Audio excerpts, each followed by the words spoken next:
Hey, I'd like to welcome you to another episode of Mission Matters. My name is Adam Torres, and if you'd like to apply to be a guest in the show, just head on over to missionmatters.com and click on Be Our Guest to apply.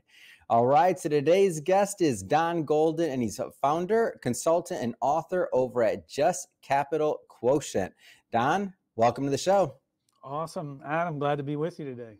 All right, man. So we got a lot to talk about today. So we're going to talk about equipping small and medium businesses for greater sustainability and impact. I want to hear how you got on that journey, how you even founded Just Capital Quotient. But before we do all that, we're going to start this episode the way that we start them all, with what we like to call our Mission Matters Minute.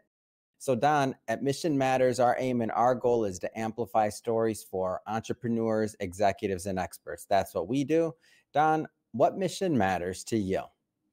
Awesome, Adam. Well, thank you. I love what you're doing, because the mission that matters to me is equipping small and medium enterprises for greater impact and sustainability. That is the mission that I'm passionate about. I spent 30 years in the relief and development world, the large international charity space, and I traveled in over 80 countries and helped respond to some of the world's biggest crises. And what I learned during that time is that the only kind of development, human development, that is truly sustainable is economic development. And that really points to businesses. You know, people are not waiting around the world for you to buy one so you can give one. They like that, they like that. What they're waiting for is an opportunity to build a life for themselves. And the economy touches on all the areas that are the most troubling for the human family. And so what you're doing, amplifying voices of businesses, and what I get to do to help those businesses be more impactful for humanity and more sustainable for the planet, that I think is the greatest mission we can work on together in our lifetime. Amazing. Don, as you're going through that journey, working for these other companies and you're out there and you're traveling these, I think you said over 80 countries, like, was it a progression? Was there a moment in time? Like, how did you know that this next step or this next thing of helping businesses was going to be part of your calling in your path? How did you know? Yeah, well, I don't know if years ago there was a pretty hard-nosed campaign slogan. This is the political campaign season, and it was, "It's the economy, stupid." Yeah. And that really is the issue. It is the economy. The word economy, oikos, or household. What kind of household are we going to build? And so what I saw is that when people have access to jobs, a job that they can live on and build a family on, they have a horizon of hope. And when they have a horizon of hope, they live flourishing lives. When people are flourishing, they're not going to war with one another. They're not tearing one another down. They're building a world that's better for all of us. And so I got to see economic development doing that at the very grassroots all across the world, some of the poorest countries in the world. And so I realized, I love charities. Charities are needed. Absolutely. There are times when there is nothing humans can do but receive charity from others. But the best charities are the ones that give people a pathway into a flourishing economy. And so seeing that, understanding that, I realized that's what I want to do with my life. Yeah. I want to help businesses. What was it before this, before JC Quotient or Just Capital Quotient? Like, did you have other businesses or other entrepreneurial pursuits, or like, were you always an entrepreneur? How'd that piece of it play into No, this? I like to be harsh on myself and tell people I've been a leech on the economy my whole life. I've let you make money, and then I've made you feel guilty about the world, so you give me money so I can go do great things. That's what I did in the charitable world. Yeah. So no, this is my first foray. In fact, I thought I would really That's amazing. Go ahead. Well, I was going to say, I thought I would have nothing to offer the business world, but my actual background is in theology. I'm a pastor. And what I do find is that people need and want to be sort of pastored into a new way of thinking about life and vocation and work. And so in some ways, I'm just a different kind of pastor. I'm helping people find their way to greener pastures in business. How do you feel going into that transition was for you as an entrepreneur? Like, what was that like? It was very exciting. I felt like I was entering a more of a faith journey. I left based charity environment and went into the sort of secular business world, and it took Yeah, more faith, which was interesting. So that is interesting. I felt like I was on a faith journey, and Mhm. it's revitalized my life and my energy. Hmm. So just capital quotient. Like, let's go further into that. Tell us a little bit more about the business and the vision. So, we exist to equip small and medium businesses for greater impact and Hmm. sustainability. Why small and medium? I think our current economy is ignoring the voice of two important players. Hmm. And that is the person, the average person, the person like you and me Yeah. who aren't the masters of the universe. And it's Hmm. ignoring the voice of the planet, the systems and the resources that provide us with what we need. Hmm. And what I began to realize is that there is a new economy emerging, one that's Hmm. beginning to reward impact and sustainability. So this is not about charity. This is not about, Hmm. the old model was go make money, and then maybe you harm people. Hopefully you don't, Yeah. but maybe you harm people, and then spend your charitable dollars to help people. Hmm. So make money and do harm, give to charity and do good. But Yeah. the new model is an economy, are businesses that are positively impactful for people and regenerative and sustainable for the planet. And the economy is Hmm. beginning to reward that.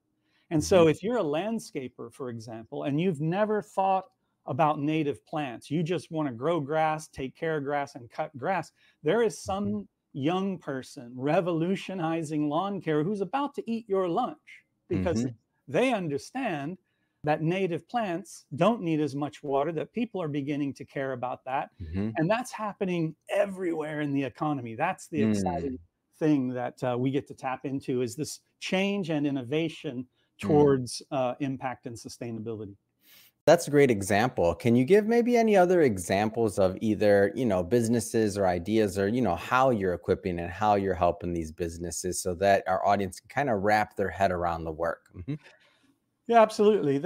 So when you think about innovation, you obviously need to be innovating in a way that's going to pay you, Yeah. that's going to pay in the market. And one way to do that is to follow legislation. And I Mm. find a lot of small and medium businesses resent legislation, as we all Mhm. do. Who wants the Yeah. government dipping into your business? Yeah. But they are. And so when you can find out ways that laws are changing and that Mhm. it's influencing your industry. And so Mhm. I'll give you an example. The painting industry, coatings and paintings. Mhm. I've become an expert in that because some of our clients are painting and coatings companies. But there's a whole wave of what are called EPRs, or extended producer responsibility bills, Mm. crossing the nation, and they're impacting painting. So in 13 states now, Mhm. the manufacturer has to provide you a way to return unused paint. And Mm. so if you're a company that's not paying attention to that, you're going to miss the fact that unused paint can be recycled, and that recycled content paint can lower your materials cost by up to a third. And some Wow. really industrious young guy that probably looks like you and has a handsome red tie on like that, he's thinking about, how can I use this new recycled content paint to lower my Mm. materials costs and undercut my competitors and sell Mhm. more painting jobs. So that's happening in the painting industry. Mm. It makes a lot of sense. And so one of them would be, that's a good example, by the way. So legislation, seeing what's going on in the government side of things, sustainability, I'm guessing manufacturing, like there's just, Absolutely. this Yeah. I touches mean, every different level, huh? yeah, absolutely. We could just jotting a few highlights for this chat. Packaging, Mm. packaging is going, plastics industry. We create something like 300 million tons of plastic annually. I don't know what that means. So That's so I much. tried to, That's so much. yeah, I asked AI, can you tell me what 300 million tons of plastic looks like? And it said, well, imagine 200 million, the weight of 200 million cars, Mm. or 240,000 Olympic sized swimming pools. So Wow. that's the plastic we're generating every single year. So if you're finding new ways to tackle that problem, Mm. biodegradable packaging or reducing single-use plastics, you're getting Mhm. out ahead. The whole clothing industry, it used to be all about fast fashion. There's some crazy statistic about the average new piece of clothing being only worn 2 or 3 times or something like Yeah. that. And that's moving to circular fashion. And it's becoming fashionable to engage in circular fashion and energy efficient appliances, solar everything coming Mm. online. And I had already mentioned sustainable landscaping. So Yeah. almost every field, I think there are three categories in the Mhm. way that businesses may think about themselves. One is none of this applies to me. Now, Mhm. I actually don't think that's true, but there are some industries maybe where it's hard to say. Mhm. Then there's the other category where you are facing risk if you don't Mm. know about this. If you don't know about native plants and you're in that industry, you Yeah. face the risk. This young person about to eat your lunch. But you Mhm. also have a window of opportunity for innovation. And then Mm. there's the third category, which is you're already at the heart of a change issue right now. Mhm. And do you know its elements? Are you able to speak to the people that can make the decisions that matter? And I'll give you one example. Mhm. One of my clients is called White Hat Industrial, Mm. and they do roofing. And I don't know if you ever noticed, but every building you go into has one, has a Yeah. roof. And if it isn't sealed Yeah. properly, you're in trouble. You know, a lot of our 401ks, a lot of our investments are tied to REITs. So the way Mhm. we keep wealth is Mm. by keeping the value and integrity of our built assets. And that's about roofing. And the Yeah. traditional roofing way is you put on a big rubber heavy roof, Mhm. material heavy. It lasts for about 40 years. Then Mm. you tear it off and you put it in the ground where it takes 400,000 years to Yeah. break down. Yeah. Or you can choose White Hat Industrial, and they will take your old roof Mhm. and use that old roof as the substrate of a new silicone white roof. Mm. You don't send any of that waste to the landfill. You turn that black roof white, which drastically reduces the energy costs, Oh, and yeah. it doesn't disrupt the tenants inside. It is Mm. literally a no-brainer. And so I'm working with White Hat Industrial and Joel Bell, the founder of that Mhm. company, because we know that together we're in the middle of a disruption. We feel Mm. confident. And actually, this is interesting. This is something that clients in that risk innovation arena can think about. Big companies, big corporations, the kind of Mhm. clients that many small and medium companies want to land, you know, Yeah. they are facing these pressures from impact and sustainability. They're looking for partners that can speak this language. Mhm. And I have a friend of mine who likes to say that you're sent to whom you sound like. And when these companies are talking about waste reduction, when they have goals about, man, how do we reduce waste? How do we make sure that we're diversified in our hiring and Mm. our contracting? How do we reduce energy costs? If you have something in your work that you can begin to help them answer that question, you're Mhm. going to sound like the decision makers at that big corporation, and they may just give you a seat at the table to sell to them. And Yeah. so that's some of the ways in which the economy is shifting under the pressures of the challenges in our world today, which are really Mm. just two: wealth inequality, extreme wealth inequality, and planetary degradation. Those pressures are changing the economy. And when Mhm. businesses can step up with innovation, they can win in the market. Hmm. So you mentioned the three different categories, and for those that feel that this doesn't affect them, that was one of the categories. Hopefully, after listening to this, they'll know it does affect them. Yes, it But does. for those that kind of know but haven't gone down this path yet, like they Yeah. know it's one of those things, it's on the list of things that we all have our list of things we want to start thinking about and strategizing about. We're in August now. This will be, maybe somebody's doing their planning for fourth quarter or even going into the new year. Like, how does somebody start going down that path of even having these conversations? How does Yeah. that begin? Yeah. In short, we can help you do an impact and sustainability audit. We can kind of Mm. look at your business and your industry and give you some top line indications Mhm. about what a competitive angle. We call it competing on Mhm. impact and sustainability. But really, it's following three sort of progressive levels. One is Mhm. innovation. You just thinking about how your industry is changing, looking at almost at every business owner knows. Yeah. You ask them, they see it, they know.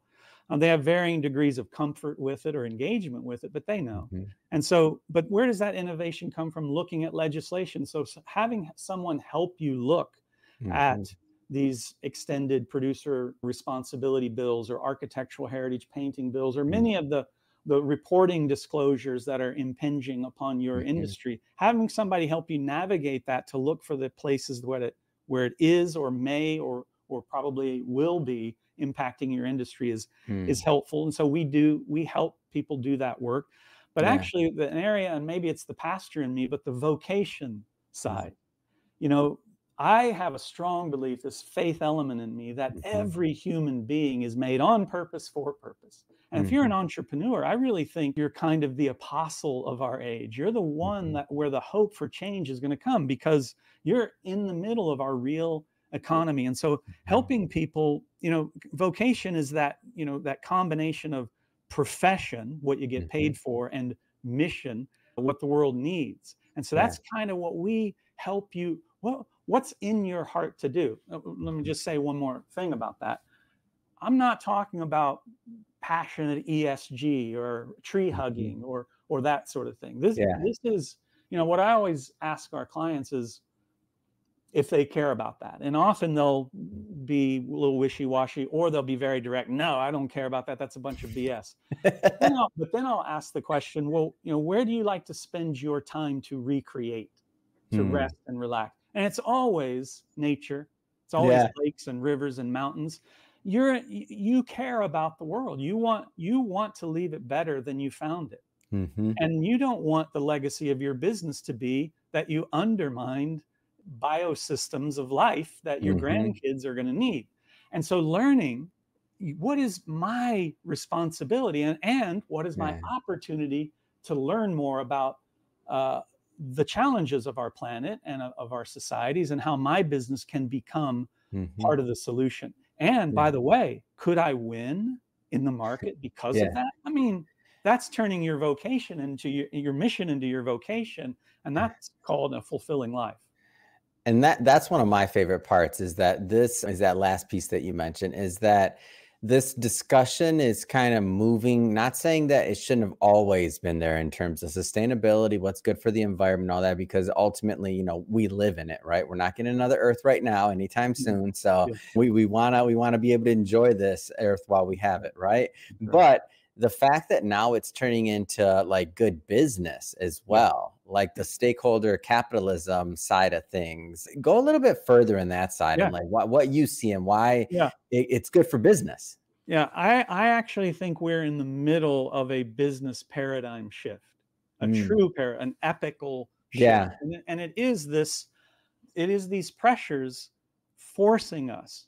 And I like to use the term the trade winds of the economy. There's a documentary out called Who Killed ESG by the Financial Times. And the punchline of that documentary is ESG has taken some hits, but sustainable economic challenges and innovation are here to stay. There are too many forces. So that's this epical shift to a new kind of economy is one that is more positively impactful and more sustainable for people and more sustainable for the planet. And likely your business, whatever it is, has some connection to that. And what I love to do is first help you find in your own heart why that matters, why you should care, or why you already do care, and how it relates to your business. So I think we're in an epic defining shift to a new kind of economy that you rightfully called a stakeholder economy. So one of the things I like to do on this show, Don, is once I find out I got an author on the show, I love promoting books. I like talking about them. So I definitely have to bring this up. I know you have a book out there. So Jesus Wants to Save Christians, Learning to Read a Dangerous Book. Yes. What was the inspiration for this? So I was pastoring a church with a friend of mine years ago in Michigan, a guy named Rob Bell, who is an author himself, a prominent author.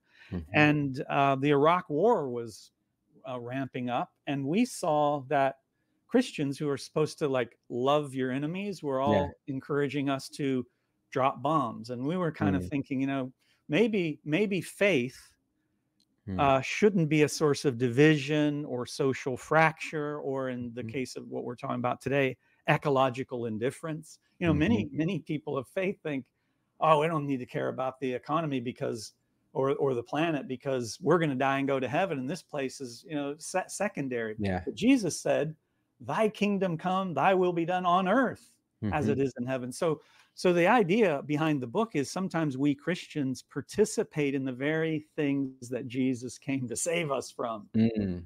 And we want to see those people of faith and their faith compelling towards acts of peace and healing and loving stewardship of the earth, being leader. What I have found in the ecological movement, there's Yeah. actually a lot of despair. People don't have hope. They don't have faith. Well, Mm. people of faith are the ones that can bring a vision that even dead things can live again. Mm. And Yeah. so Jesus wants to save Christians. As I think about the message of that book today, I mean, it was written years ago, but today I think Jesus wants to save the planet, actually, Hmm. because it's the life support system for everything we love. And I Mm. think Jesus wants to save people from despair, from not having a horizon of hope that they can have a flourishing life. And I think people of faith, many of America, a third of Americans claim church attendance and active faith. And so many people of faith are seeking a way to put that faith into action. That's something I very much love to help them do. Mm. But then people who don't have an active faith are often looking for something deeper within them. And Mm. I love to help them as well. So yes, thank Yeah. you for mentioning Jesus wants to save Christians. It's really a look at the Bible Hmm. in such a way that helps us understand what God is calling us to do to make a difference in the world. Now, I know it's a full book, and I'm sure there's many messages and things that you want your readers to get out of the book. But if there was one that, like, after somebody's done, reading the book, what do you hope they walk away with? That their power and their privilege is not something to ignore. Mm. It is something to embrace and to understand why they have it. And Hmm. the message of our book is that God gives power and privilege for one reason, and that is that you will uphold justice and what is right for others. And that Yeah. means, I think, for people in planet today. And that's the key message. Celebrate your power, your wealth, your privilege. Hmm. It's awesome. God's blessings are awesome, but they're there for a reason. In some ways, the only way to keep our power and privilege Hmm. is to find appropriate ways to distribute it and to give Yeah. it away so that your life is kind of a conduit of those blessings that can continue to flow. So yeah, that's what's our power and privilege for, and how can we use it in the world for good. That's the key message of the book. Amazing. Well, Don, this has been so much fun having you on the show today. I'm glad that we finally got together and got to do Likewise. this. If somebody's watching this or listening to this and they want to follow up, continue the conversation about Just Capital Quotient, or even pick up a copy of your book, how do they Yeah. do that? Yeah, you can, pick up the book on Amazon or anywhere that you buy books. It's available, and reach out to me, find me on LinkedIn, or come to my website, justcapitalquotient.com, justcapitalquotient.com, and right on the landing page, it'll give you a way to connect with me. And I'd love to give you kind of a free top line analysis of, hey, here's something going on in your industry and something we could think about together.